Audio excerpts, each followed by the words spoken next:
Welcome to today's video, guys. Today I'm going to be going over why I bought the DJI Osmo Pocket 3, and there is no better place to record this video than Gstaad, Switzerland. Yeah, it's a little bit different than most of my other videos, as most of these videos I shoot inside of my studio, but since I was taking a trip to Switzerland, I just decided to not only make the video here in Switzerland, but shoot the audio and the video directly on this Osmo Pocket 3. So guys, also please keep in mind, as you watch this video, I am shooting it in 4K 24 frames per second, and I have an ND filter on it right now. I have it set to shoot D-Log, so the colors are going to be color graded throughout the video. So it's been a little over 6 months since the Pocket 3 has been released by DJI, and I finally decided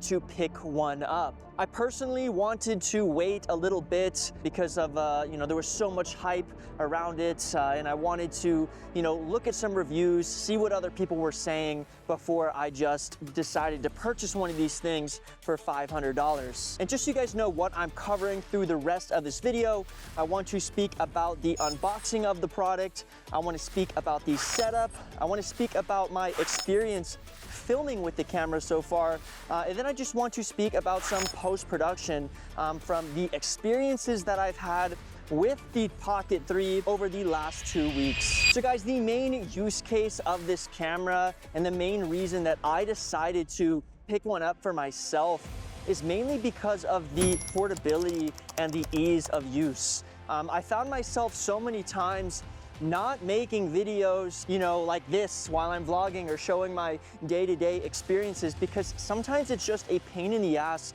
to bring out a Sony A7siii using a gimbal, getting the right audio.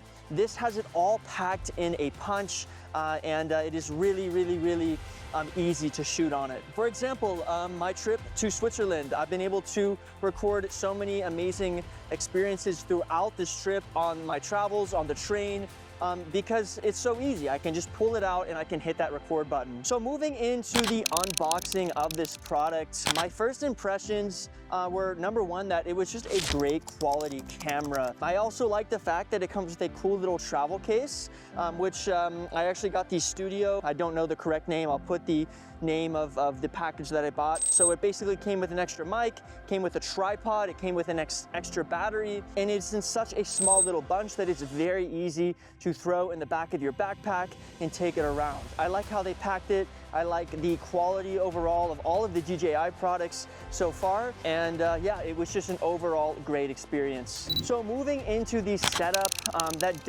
did take a little bit longer than I expected. This camera has a lot of features when it comes down to the gimbal mode. You can put it into FPV mode, you can put it into stability mode, and that along the side with being able to basically click this button 3 times and just basically get what you're looking at, shooting it in D-Log. It's definitely a very comprehensive setup process, but I definitely would give it a pretty high rating, as you can also connect it to your phone and get a lot of features and access to that by just looking right here on your mobile device. So now, speaking about filming on this camera, it has been just an absolute pleasure to be able to literally pull this camera out of my pocket, switch it to the slow motion 4K 120 10 bits, just to be able to grab shots on the go. It's something that I've never really been able to do in the past. So, having the ability to just be able to pull it out, literally I can put it in this little bag right here and get these shots on the go in the moment. And it's just such a very ease of use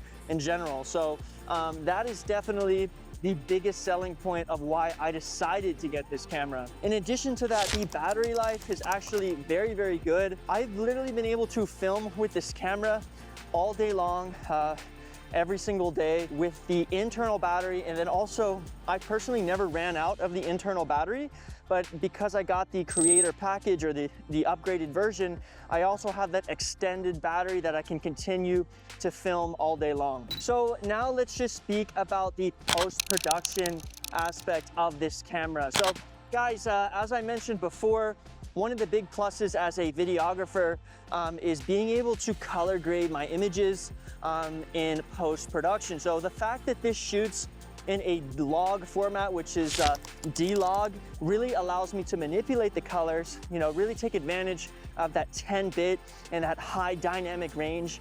And the best part is that the file sizes are nowhere near as big or complicated as something like a Sony A7siii. You could really shoot a bunch of great video. You'll be able to edit it very easily, and you don't even need to really have a really high-end computer as you might need to shoot with an FX6 or a Sony A7siii or a high DSLR camera. So that just makes it very easy to do, and I've been very happy, and I really have nothing bad to say about the post-production process. So just to go over all of the final selling points for this camera and why I really decided to pick one up. As I've mentioned all before, number one is definitely the fact that it is so tiny, so easy to use. Number two is the fact that it shoots D-Log 4K 120, which is absolutely insane to be at 10-bit for this little tiny camera. The third is that it actually has a new 1-inch sensor, so you're gonna get a much better image quality than some of the past DJI Osmoses that we've used before. And then I cannot forget to mention that it has a built-in gimbal. So guys, you're literally gonna have a 3-axis stabilization system built right into the camera. And guys, believe me, not having to pull out a gimbal when you're making videos is just going to save you so much time for when you're on the go. So is the DJI Osmo Pocket 3 the right camera for you? It really depends on what you shoot, but I would highly, highly, highly recommend this camera if you are somebody who wants to be able to shoot things on the go. If you don't want to have to take out a big camera, if you want to have that built-in gimbal slash stabilization, or if you just want to have an extra camera in your arsenal to be able to capture those in the moment shots. Guys, this camera will not replace all of my cinema cameras. It will not replace when I do shoots or productions, but what this camera will do is it will allow me to shoot high-end footage in high-end places and not have to bring my big cameras everywhere I go when I'm not looking to just go all in on cinematics, but I want to be able to record myself in the moment. And if you guys did get value, please make sure to subscribe to my channel. I help videographers just like you understand more about the tech side and understand more about the business side, as I've scaled my video production agency to $60,000 plus. So if you want to learn more about camera gear, if you want to learn more about growing your business within the creative industry, go ahead and check out my channel down below. Give me a subscribe. And as always, guys, peace out. Guys, top of the hike. Everyone's getting some shots. It is impossible to get a bad shot right now. I'm not even kidding. You look all the way around every direction and it is stunning.